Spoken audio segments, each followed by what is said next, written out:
చింతలూరు వంటి చిన్న పల్లెటూరు నుండి మా ఆయుర్వేద ఉత్పత్తులు ఈ మా వారసత్వం మరియు నాణ్యతకి గుర్తు. వెంకటేశ్వర్లు గారు 1925వ సంవత్సరంలో స్థాపించారండి ఈ వెంకటేశ్వర ఆయుర్వేద అని.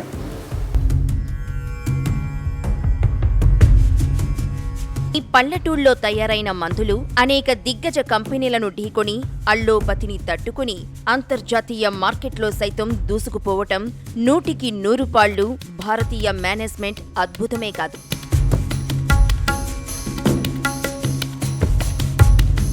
మా యొక్క కంపెనీ యొక్క రహస్యం ఏంటంటే క్వాలిటీ మెడిసిన్స్ అందివ్వడమే.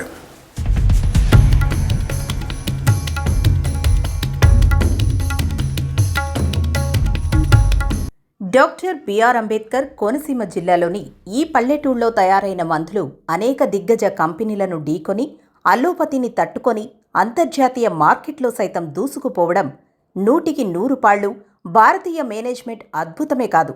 చింతలూరు వెంకటేశ్వర ఆయుర్వేద నిలయం విజయం కూడా చెదులు పట్టిన తాళపత్ర గ్రంథాలకు వైద్య శిఖామణుల అద్దాల అరలకు పరిమితమైపోయిన ఆయుర్వేదాన్ని ఇంటింటికి పరిచయం చేసిన ఘనత చింతలూరు వారిదే. ఇప్పుడా ఔషధాలు దేశ దేశాలకు ఎగుమతి అవుతున్నాయి. 100 సంవత్సరాల నాటి అచ్చ తెలుగు ఆయుర్వేద బ్రాండ్ వెంకటేశ్వర ఆయుర్వేద నిలయం. ఉద్యోగమంటే ఓ శాశ్వత సమస్యకి తాత్కాలిక పరిష్కారం. ఆ ఆలోచనలు మనవి కాదు, ఆ లాభాలు మనవి కాదు, ఆ ఎదుగుదల మనది కాదు. అదో జీవితకాల బానిసత్వం. 2 ఏళ్ల గుమాస్తాగిరి గొప్ప గుణపాఠమే నేర్పింది. నిమిషం కూడా ఆలస్యం చేయకుండా ఉద్యోగానికి రాజీనామా చేసి అన్నయ్య పిచ్చయ్య గారితో కూడా ఉద్యోగానికి రాజీనామా చేయించారు వెంకటేశ్వర్లు. అప్పటిదాకా ఆ అన్నదమ్ములు పొదుపు చేసుకున్న అక్షరాల 150 రూపాయలతో ఇద్దరూ చింతలూరుకు ప్రయాణమయ్యారు. ఏం చెయ్యాలన్నది సమస్యే కాదు, వంశానుగతంగా వస్తున్న వైద్య వృత్తి ఉండనే ఉంది. తండ్రి వెంకయ్య గారు చేయి తిరిగిన వైద్యులు, ఆయన తండ్రి అపర ధన్వంతరి. ఆ వారసత్వ ప్రతిభ సోదరులకు అబ్బింది. వెంకటేశ్వర్లు తండ్రి దగ్గర ఆయుర్వేదం అభ్యసించారు. ప్రాచీన గ్రంథాలు చదువుకున్నారు. మూలికల్ని గుర్తించడం తెలుసుకున్నారు. మందుల తయారీలో మెళకువలు గ్రహించారు. ఉద్యోగంలో ఉన్నప్పుడు కూడా కొంత సమయాన్ని వైద్యానికి కేటాయించారు. ఆ అనుభవం ఇప్పుడు పనికొచ్చింది. కొద్ది కాలంలోనే హస్తవాసి ఉన్న వైద్యుడిగా పేరు తెచ్చుకున్నారు. క్షణం తీరికలేని జీవితమైపోయింది. 43 ఏళ్ల వయస్సులో స్వచ్ఛందంగా ఆ పరుగు ఆపేశారు వెంకటేశ్వర్లు. ఇక ఔషధాల తయారీ మీదే దృష్టి సారించాలని నిర్ణయం తీసుకున్నారు. ఆ లక్ష్యంతోనే 1925లో వెంకటేశ్వర ఆయుర్వేద నిలయం స్థాపించారు. ఏ వ్యాపారానికైనా ప్రచారం ముఖ్యం. ఆ రోజుల్లోనే ప్రచార బడ్జెట్ 20,000. ఆ ప్రచారమంతా ఒక ఎత్తైతే మృతవంద్య సంజీవిని ద్వారా వచ్చిన పేరు మరో ఎత్తు. పిల్లల మీద ఆశలు వదులుకున్న దంపతులకు సంతానభాగ్యం కలిగించింది ఆ ఔషధం. మా మందు వాడండి, సంతానం కలిగాకే 116 రూపాయలు ఇవ్వండి అంటూ వెంకటేశ్వర్లు విడుదల చేసిన ప్రకటన పెద్ద సంచలనం. అప్పట్లో 116 రూపాయలంటే 50 బస్తాల ధాన్యంతో సమానం. ఇంగ్లీష్ మందులు అప్పుడప్పుడే ప్రచారంలోకి వస్తున్నాయి. సాంప్రదాయ వైద్యానికి ఆదరణ తగ్గిపోతోంది. మిడిమిడి జ్ఞానంతో కొంతమంది వైద్యానికే అప్రతిష్ట తెస్తున్న ఉదంతాలు ఉన్నాయి. ఆ పరిస్థితుల్లో సామాన్య ప్రజల్లో ఆయుర్వేదమంటే నమ్మకం కలిగించాల్సిన అవసరం ఏర్పడింది. ఏ సమస్యకు ఏ మందు వాడాలో, ఎలా వాడాలో వివరిస్తూ సవివరమైన కేటలాగ్ ముద్రించారు. 4,000 ప్రతులు రాష్ట్రమంతా పంపారు. వచ్చిన ఉత్తరాలన్నీ ఓపికగా చదివి స్వయంగా బదులిచ్చేవారు. మందుల్ని జాగ్రత్తగా పోస్ట్ చేసేవారు. ప్రారంభ సంవత్సరంలోనే ఆయుర్వేద నిలయం 6,000 రూపాయల టర్నోవర్ సాధించింది. అది లక్షల రూపాయలకు చేరటానికి ఎంతో సమయం పట్టలేదు. 1950-60లలో కుటుంబ రక్షిణి పేరుతో దగ్గు, జ్వరం, ఒళ్ళు నొప్పులు, తలనొప్పి వంటి రోజువారీ సమస్యలకు వాడదగిన 10 రకాల మందులను ఓ పెట్టెలో పెట్టి విక్రయించారు. జనం ఎగబడి కొన్నారు. చింతలూరు మందులు నిత్యవసరాల జాబితాలో చేరిపోయాయి. ఆయుర్వేద నిపుణులు కూడా సొంతంగా తయారు చేసుకోవటం మానేశారు. ఏ పరీక్షలు అక్కర్లేదు, ఎవరైనా వెళ్లి కొనుక్కోవచ్చు. కేటలాగ్లో ఇచ్చిన పద్ధతి ప్రకారం వాడితే చాలు, ఎలాంటి దుష్పరిణామాలు ఉండవు అన్న భరోసా ఇవ్వగలిగారు. ఆ నమ్మకమే చింతలూరు ఫార్మసీకి శ్రీరామరక్ష. 1949లో వెంకటేశ్వర్లు మరణంతో సూర్యనారాయణమూర్తి బాధ్యతలు స్వీకరించారు. ఆయన హయాంలోనే ఆయుర్వేద నిలయం ప్రైవేట్ లిమిటెడ్గా మారింది. సిబ్బంది సంఖ్య పెరిగింది. ప్రావిడెంట్ ఫండ్, గ్రాట్యుటీ తదితర ప్రయోజనాలు వచ్చి చేరాయి. ఆయుర్వేద నిలయం 50 ఏళ్ల పండుగ కూడా ఘనంగా జరిగింది. నారాయణమూర్తి ఆధునీకరణకు ప్రాధాన్యమిచ్చారు. గిరాకీకి సరిపడే సరఫరా పెంచడానికి యంత్రాల్ని ఉపయోగించారు. అలా అని సాంప్రదాయ పద్ధతుల్ని పూర్తిగా వదిలిపెట్టలేదు. పాత కొత్తల్ని మేళవించారు. టర్నోవరు లక్షల నుంచి కోట్లకు పెరిగింది. శ్రీరామమూర్తి మూడో తరం నిర్వహణ మొదలైంది. ఆయన నాయకత్వంలో టర్నోవర్ మరింత పెరిగింది. అందులో 2 కోట్లు విదేశీ ఎగుమతుల ద్వారానే సమకూరేది. శ్రీరామమూర్తి ఆయుర్వేద వ్యాపారంలో కార్పొరేట్ వ్యూహాన్ని అమలు చేశారు. ప్యాకింగ్లో, ప్రచారంలో సరికొత్త ధోరణులకు శ్రీకారం చుట్టారు. అన్ని విభాగాల్ని కంప్యూటరీకరించారు. ఉద్యోగి యజమాని సంబంధాల విషయంలో ఏ సంస్థ అయినా ఆయుర్వేద నిలయాన్ని ఆదర్శంగా తీసుకోవలసిందే. సిబ్బంది తమది కేవలం ఉద్యోగమని అనుకోరు, దాన్నో బాధ్యతగా భావిస్తారు. యజమానులు సిబ్బందిని ఆత్మీయుల్లా ఆదరిస్తారు. ఉద్యోగుల సంక్షేమానికి పెద్దపీట వేశారు. ఆధునిక సాంకేతిక పరిజ్ఞానం అందుబాటులోకి వచ్చాక ఉద్యోగుల సంఖ్య కొంత తగ్గించాల్సి వచ్చినా సంస్థను నమ్ముకున్న వారికి ఏదో ఒక రూపంలో ఉపాధి కల్పించారు. నాణ్యత సాధించడానికి, ఉత్పత్తి పెంచడానికి మిక్సింగ్ నుంచి ప్యాకింగ్ వరకు ప్రతి దశలోనూ టెక్నాలజీ సహాయం తీసుకుంటున్నారు. ప్రభుత్వ అనుమతితో రీసెర్చ్ అండ్ డెవలప్మెంట్ వింగ్ ఏర్పాటు చేసుకోవడం వెనుకున్న లక్ష్యమూ అదే. ఆయుర్వేద నిలయంలో తయారయ్యే ఔషధాల నాణ్యతను ముందుగా ఇక్కడ పరీక్షించిన తరువాతే మార్కెట్లో విడుదల చేస్తారు. రాష్ట్రంలో అత్యాధునిక హంగులతో మైక్రోబయాలజీ ల్యాబొరేటరీ ఉన్న ఆయుర్వేద సంస్థ ఇదొక్కటే. ఆయుర్వేద రంగంలో ఇన్ని పేటెంట్లు సాధించిన సంస్థ కూడా మరొకటి లేదు. హైదరాబాదులో Indian Institute of Chemical Technology, లక్నోలో నేషనల్ బొటానికల్ రీసెర్చ్ ఇన్స్టిట్యూట్లతో పాటు వివిధ పరిశోధనా సంస్థలతో ఆయుర్వేద నిలయం ఒప్పందాలు చేసుకుంది. వెంకటేశ్వర ఆయుర్వేద నిలయంలో ఔషధాల తయారీకి బంగారం, వెండి, పగడాలు, మంచి ముత్యాలు, పాదరసం వినియోగిస్తారు. సంస్థ తయారు చేసే దాదాపు 26 రకాల ఔషధాల్లో బంగారాన్ని కలుపుతారు. భారత ప్రభుత్వం 1965లో బంగారం మీద కంట్రోల్ విధించింది. అప్పట్లో ఆయుర్వేద నిలయం వారు వివిధ ఔషధాల్లో ఏటా 6 కిలోలకు పైగా బంగారాన్ని వాడేవారు. ఒకసారి కొనుగోలుకు ప్రభుత్వం నుంచి ప్రత్యేక అనుమతి రావడంలో కొంత ఆలస్యమైంది. దాంతో ఔషధాల్లో బంగారాన్ని కలపడం కుదరలేదు. దీనివల్ల ఔషధ గుణంలో లోపం ఉండదు, కానీ పూర్తిస్థాయి సామర్థ్యాన్ని చూపలేదని వివరణ ఇస్తూ ఆ సమయంలో బంగారం కలపని ఔషధం అని స్పష్టంగా ముద్రించేవారు. తయారీ వ్యయం తగ్గింది కాబట్టి ఔషధాల ధరల్ని కూడా తగ్గించారు. ఆ తరువాత ప్రత్యేక అనుమతి రావటంతో తిరిగి బంగారం కలిపిన ఔషధాలు తయారు చేశారు. ఈ విశ్వసనీయతే 100 ఏళ్లుగా సంస్థను కాపాడుతోంది. ఆంధ్రప్రదేశ్లో ఐఎస్ఓ సర్టిఫికేట్ పొందిన మొట్టమొదటి ఆయుర్వేద కంపెనీ కూడా ఇదే. ఆయుర్వేద ఔషధాల్లో చ్యవన్ప్రాష్కు చాలా గిరాకీ ఉంది. పేరున్న కంపెనీలన్నీ పోటీపడి మరీ ఉత్పత్తి చేస్తున్నాయి. చ్యవన్ప్రాష్ తయారీ అంత సులభం కాదు, శ్రమతో కూడుకున్న వ్యవహారం. 1998లో ఆంధ్ర విశ్వవిద్యాలయ రసాయన శాస్త్ర విభాగాధిపతి ఎస్. సోమేశ్వరరావు దేశవ్యాప్తంగా వివిధ సంస్థలు ఉత్పత్తి చేస్తున్న చ్యవన్ప్రాష్ లేహ్యాలను పరీక్షించి ఆయుర్వేద నిలయం తయారు చేసిందే శ్రేష్టంగా ఉందని గుర్తించారు. కొన్ని సంస్థలైతే ఇక్కడ్నుంచే టోకుగా తీసుకువెళ్లి సొంత ముద్రలు వేసుకున్న దాఖలాలు ఉన్నాయి. ఆయుర్వేద నిలయం ఎండీ శ్రీరామమూర్తి గదిలోకి అడుగుపెట్టగానే క్వాలిటీ ఫస్ట్, లాస్ట్, ఫరెవర్ అన్న మాటలు కనిపిస్తాయి. ఆ సంస్థ విజయ రహస్యం కూడా అదే. ప్రాణం నిలిపే మందుల్ని, వాటి తయారీ విధానాల్ని ప్రాణ సమానంగా చూసుకోవాలన్నది వ్యవస్థాపకుల కాలం నుంచి పాటిస్తున్న సూత్రం.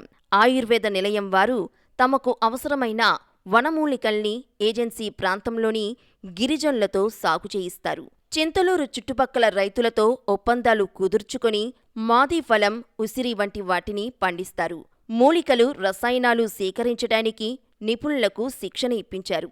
అవసరమైతే ఇతర రాష్ట్రాలకు వెళ్లి నాణ్యమైన మూలికల్ని తీసుకొస్తారు. ఆయుర్వేద నిలయం ప్రారంభించిన తొలి రోజుల్లో చింతలూరు ఎలాంటి ప్రత్యేకతలు లేని కుగ్రామం. సరైన దారి లేదు, పోస్టాఫీసు లేదు, కనీస సౌకర్యాలు లేవు. ఆ పేరుతో ఓ ఊరు ఉందన్న సంగతి కూడా చాలామందికి తెలియదు. ఆ పల్లెకు ప్రపంచ పటంలో ప్రత్యేకమైన గుర్తింపును తీసుకొచ్చింది వెంకటేశ్వర ఆయుర్వేద నిలయం. వెంకటేశ్వరులైనా ఆయన వారసులైనా సొంత ఊరి అభివృద్ధి విషయంలో తమ బాధ్యతను ఎప్పుడూ మర్చిపోలేదు. అందరికీ ఆయుర్వేదం, ఆయుర్వేదంతో ఆరోగ్యం, ఇదే చింతలూరు ఫార్మసీ నినాదం. ఇంతటి ఘన చరిత్ర సాధించిన వెంకటేశ్వర ఆయుర్వేద నిలయం గురించి డాక్టర్ డివి శ్రీరామ్మూర్తి గారు ఏం చెప్తున్నారో అంటే జనరల్గా ఈ చింతలూరు ఆయుర్వేదిక్ అనేది ప్రపంచవ్యాప్తంగా గుర్తింపు ఉంది. అసలు దీనికి ఆ గుర్తింపు ఎలా వచ్చింది, ఈ పూర్వీకులకు సంబంధించి దీనికి సంబంధించి చేసిన ప్రయోగాలు ఏంటి? చింతలూరు అనే ఈ గ్రామంలో మా తాతయ్య గారైన దువాష వెంకటేశ్వర్లు గారు 1925వ సంవత్సరంలో స్థాపించారండి ఈ వెంకటేశ్వర ఆయుర్వేద నిలయాన్ని. స్థాపించడం వల్ల వారి తండ్రి గారు కూడా వైద్యులే, వెంకయ్య గారు. వారి నుంచి అనువంశికంగా మా తాతగారికి వచ్చింది. మా తాతగారి దగ్గర నుంచి మా తండ్రి గారికి, మా తండ్రి గారి దగ్గర నుంచి నాకు వచ్చింది. అనువంశికంగా చేస్తున్న ఈ ఆయుర్వేద ఔషధాలకి మేము స్ట్రిక్ట్గా శాస్త్రం ప్రకారం తయారు చేయడం వల్ల మా కంపెనీకి ఇంత క్వాలిటేటివ్ మెడిసిన్స్ దొరుకుతాయనే అభిప్రాయం ప్రజల్లోనూ దేశవ్యాప్తంగాను నానుడు వచ్చి చాలా పెద్ద పెద్ద కంపెనీల యొక్క స్టాండర్డ్స్కి ఈ కంపెనీ స్టాండర్డ్ సరితూగుతుంది అనే ఓ పేరు ఉందండి. ఇది కాకుండా మేము చాలా ల్యాబొరేటరీల్లో, చాలా యూనివర్సిటీల్లో చాలా ప్రొడక్ట్స్ టెస్టులు చేయించడం వల్ల ఈ సిద్ధమగర్ధ్వజం అని కానీ, వసంత కుసుమాకరం అని కానీ, VK4 డయాకాన్ అని మందు కానీ టెస్టులు చేయించడం వల్ల టెస్టుల్లో మేము క్లెయిమ్ పెట్టింది ఏ వ్యాధికి పనిచేస్తుందన్న క్లెయిమ్ పెట్టింది అది నిరూపితమైంది. ఇంకా మేము చాలా ప్రొడక్ట్స్ ఈ ల్యాబొరేటరీస్లో, యూనివర్సిటీల్లో చేస్తాం. అవన్నీ జరుగుతున్నాయి. ఇది కాకుండా మార్కెటింగ్ విస్తరించడానికి మిగతా రాష్ట్రాలైన కర్ణాటక, తర్వాత తమిళనాడుకి వ్యాపించడానికి ప్రణాళికలు సిద్ధం చేస్తున్నాం. ఈ ప్రణాళికలు సిద్ధం అయ్యి రూపుదాల్చడానికి ఇంకొక 2-3 నెలలు పడుతుందండి, 5-6 నెలల్లో. ఇప్పుడు ఏంటంటే ఆయుర్వేద ఔషధాల తయారీలో క్వాలిటీగా, నమ్మకంగా, జెన్యున్గా తయారు చేసే వాళ్ళనే మొగ్గు చూపుతున్నారు ప్రజలు. చాలామంది వాడి విసిగిపోయి ఇంగ్లీష్ మందులు అనండి, హోమియో అనండి, ఇంకోటి అనండి, పేరు అవసరం, వాటి వల్ల విసిగిపోయి వచ్చి ఇక్కడ మా దగ్గర వైద్యం చేయించుకుని తగ్గిన వాళ్ళ యొక్క శాతం చాలా ఎక్కువగా ఉంది. దీని ఆధారంగా మేము, ఈ డేటా ఆధారంగా మేము ఔషధాలని క్యాటర్ చేసి వాళ్ళకి ఔషధాలని నిర్ణయించి ప్రిస్క్రైబ్ చేయడం జరుగుతుంది. మా యొక్క కంపెనీ యొక్క రహస్యం ఏంటంటే క్వాలిటీ మెడిసిన్స్ అందివ్వడమే. అంటే జనరల్గా నాణ్యత గల మెడిసిన్ అందించేటప్పుడు అందుకు తగ్గ కష్టం కూడా ఉంటుంది. అంటే రా మెటీరియల్ విషయంలో అయితేనేవ్వండి, రా మెటీరియల్ విషయంలో ఏంటండి, తర్వాత వెండి, బంగారం, ఔషధ మెటల్స్ మేము విస్తారంగా వాడతాం ప్యూరిఫై చేసి దాన్ని భస్మం చేయడానికి. వాటి యొక్క రేట్లు కూడా విపరీతంగా పెరగడం వల్ల ఇప్పుడు తయారీ యొక్క ఖరీదు చాలా విపరీతంగా పెరిగిపోయిందండి. అంటే జనరల్గా ఇప్పుడు మెడిసిన్స్లోనూ అంటే రోల్డ్ గోల్డ్ వాడేస్తారు, అది అలంకరించేటప్పుడు అలంకరణ విషయంలో వేరేండి. కానీ ఈ మెడిసిన్స్ విషయంలో అయితే మాత్రం గోల్డ్ కంపల్సరీ, నాణ్యమైన గోల్డ్ వాడాలి, నాణ్యమైన వెండి వాడాలి. అది అంటే ఈ పెరుగుతున్న ధరల నేపథ్యంలో ఎంతవరకు సాధ్యం? ఎంతవరకు సాధ్యం అనేది కష్టమైపోతుందండి. ఇప్పుడు ఎంతవరకు అన్ని రేట్లు పెంచుకుంటూ వెళ్తాం. అందులో ఈ కాంపిటేటివ్ వరల్డ్లో ఎదుటి వాళ్ళు వేస్తున్నారా లేదా అన్నది మాకు అనవసరం. మేము వేయడానికి మాకు కష్టసాధ్యం అవుతుంది. చూడాలండి ముందర ఎలా ఉంటుందో అన్నది పరిస్థితి. పరిస్థితిలో మాత్రం ఔషధాల యొక్క ధరలు కిట్టట్లేదు మాకు. అదే కాకుండా వనమూలికలు కూడా దొరకడం చాలా కష్టమైపోతుందండి.